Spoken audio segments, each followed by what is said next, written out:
L'effervescence gagne peu à peu le quartier Foulane, dans le 3e arrondissement de Yaoundé, à l'approche imminente de la rentrée scolaire. Dans les rues et les marchés, un sujet revient sur toutes les lèvres, le choix de l'établissement pour les enfants. Entre inquiétude économique et aspiration éducative, les parents s'interrogent, comparent et pour certains, attendent encore. À travers notre micro-trottoir, plusieurs critères de sélection émergent. L'éducation de qualité, la proximité géographique des établissements, la réputation construite et l'enseignement sont au cœur des préoccupations. Pour un bon suivi de l'enfant, il faut que l'enfant soit déjà proche de l'école par rapport aux heures de départ et de sortie des cours. Il faut que l'enfant soit proche de la maison. Il faut aussi un bon suivi, bon encadrement, parce que si les enseignants n'encadrent pas bien les enfants, si on n'a pas un bon encadrement, ça ne va pas... Bref, le résultat ne sera pas celui qu'on attend. Peu importe que ce soit l'école privée ou publique, faisons confiance à nos enseignants. D'autant plus que l'enseignement au jour d'aujourd'hui est en train de perdre ses lettres de noblesse. Qu'on soit dans une école privée ou publique, c'est l'enseignant qu'on a formé.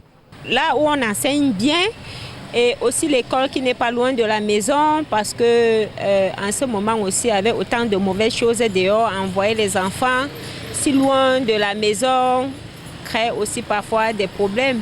Toutefois, une frange non négligeable de familles reste dans l'expectative. Freinée par les difficultés financières persistantes, certains parents, les yeux tournés vers les prochaines élections présidentielles, espèrent un changement favorable de leur situation avant de prendre une décision. Pour ma part, ce qui me retarde encore à inscrire les enfants, c'est justement les moyens financiers. C'est un peu très difficile, le contexte n'est pas aussi facile que ça. Mais sinon, le moment venu, on le fera.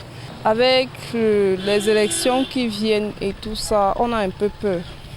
Vous voyez, nous, on a peur d'inscrire nos enfants et puis après, ça ne donne pas quoi. Malgré les incertitudes, une volonté commune les unit. Offrir à leurs enfants une rentrée paisible dans un climat de sérénité et de stabilité propice à l'apprentissage. Déjà que les enfants soient bien instruits, qu'ils reçoivent une éducation proportionnelle au niveau, à la demande, c'est-à-dire ce que le gouvernement attend d'eux.